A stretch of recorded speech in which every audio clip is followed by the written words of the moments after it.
аял кишилердеги кандын токтобой калуусу туурасында. Кровотечение. Бул ят эмес. Мунун үчүн сурак болот кыяматта. Кайсы бир эркек киши ушул маселени билбесе, кыяматта сурак берет. Унутпасын. Алдарын хайс ва нифас деген теманы бар билип албаса, бул илми халга кирет. Илми хал ошол убакытта эң керектүү илимдердин катарына. Ар бир үйлөнгөн, ар бир кызы бар эркек үчүн, аял үчүн биле турган илим бул. Бирок мен башка жагын айтып берем азыр. Качан ошол кишилерди аялда кан токтобой кала турган болсо, биз дагы эле болсо эки нерсесин карайбыз. Биринчи карай турган нерсебиз аны медициналык параметрлерин карайбыз. Медицина эмне деп атат? Эгерде медицинада дарылана турган нерсе болсо, ошол нерсе ушу менен дарылайбыз. Бирок көп убакыттарда алдынан айтчу боюнча, ошол кандын токтобой калышы же болсо келбей калышы маселесинде жиндер отурат деп айтат. Bir kan tamırdı эмне кылышы мүмкүн экен? Кысып коюшу мүмкүн экен, же болбосо ошол кан тамырга зыян бериши мүмкүн экен. Бул жерде эмне бар десе, дагы да болсо, субханалла, сыйкырдын кара дубанын маселеси болуш керек.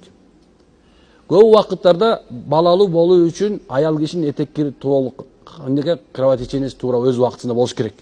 Бирок шайтан көп убакытка чейин аны кимде экен келишине тоскоол кылат экен дагы, же болсо дайым такай келтиргенге аракет кылат экен. Ушул нерсе менен эмне кылат? Анын жашоосуна зыян келтирет. Эми эгерде ден соолук жагынан боло турган болсо, кандай болот десе, бул биринчиден эң негизи азында 80 мг деген келиш керек. Бул 3 күнүн ичинде боло турган нерсеси. 3 күндө шариятыбызда эмнекен эң азында 3 күндөн эң көбүндө 10 күнгө чейин болот. Андан кийин хун истихаза оору кан болуп эсептелет. Бирок шайтан эмнекен жиндер аны башка үмүткө алып келет. Дайым такай келе турган.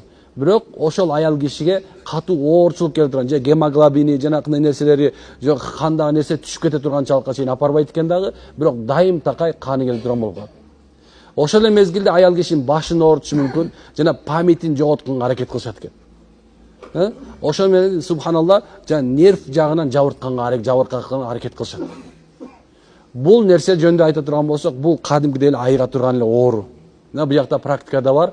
Мен Кудайым берсе көчөгөнү Алланын насиби менен дайым такай больницада канча эмелерден бери айлап жаткан эжекелерибиз, карындаштар келди. Субханалла, ошолор жин бар экени белгилүү болду. Окулгандан кийин 1 айдын ичинде Кудай берсе токтоп толугу менен кадимкидей өз жашоосун улантып кетти азыр. Буга гормоналдык дарыларды ичип кереги жок. Эгерде сени дарыланган ушундай бир 3 айдан ашыгыраак дарылансаң, сен айыкпай атса, демек ошол аял кишилерди, ошол карындаштарыңарды, ошол аялдарыңарды эмне кылыш керек экен? Дем салдырып айыктырганга аракет кылыш керек экен. Эгерде силер өзүңүздөр ушул илим жагында кичине болсо да Куранды окуу, ачып окуганды биле турган болсоңуздар, анда же болсо ушундай боло турган болсо, анда эмне кылышыбыз керек? Жанакындай эмени аяттарды жазып иширишибиз керек. Эгерде жазып иширгенге мүмкүнчүлүгүбүз болбосо, анда субханалла аларга эмне кылышыбыз керек? Ошо дем салганга аракет кылыш керек. Кайсы сүрөнү билсең да дем салганга аракет кылыш керек. Көп убакыттарда эмнекен аны башына үйлөгөнгө аракет кыласыздар. Баш жагына дем салып атканда Фатиха окуйсуңбу, Аятул Курси окуйсуңбу, кайсы бир билген сүрөң окуганда ошо менен бет жагына же затылычный часть деп коет го, бул каракылыш жагына кежигесинде эмне кылыш керек экен? Дем салганга аракет кылыш керек экен. Катуу үн менен.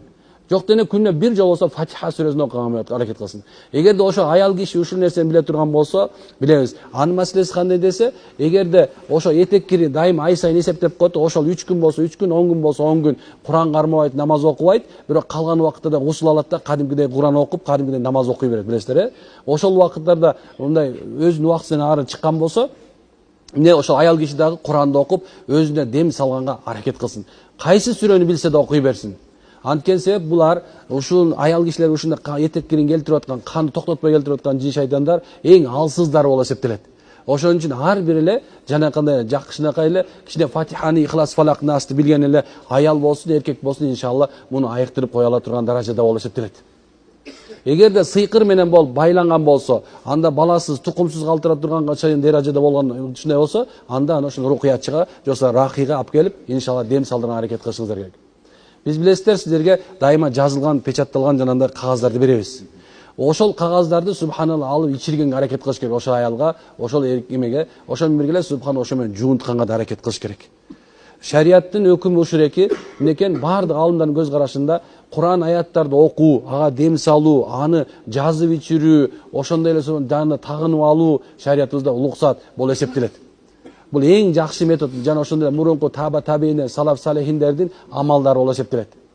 Демек ушундай убакыттарда эгерде кимде ушул ооруга дуушар болгон болсо, анда ушул нерсени эмне кылсын? Колдонгонго аракет кылсын иншалла. Түшүнүп алдымбы? Бул нерсе баарыңардын колуңардан келет. Сиз менен биз баарыбыз үммөтпүз.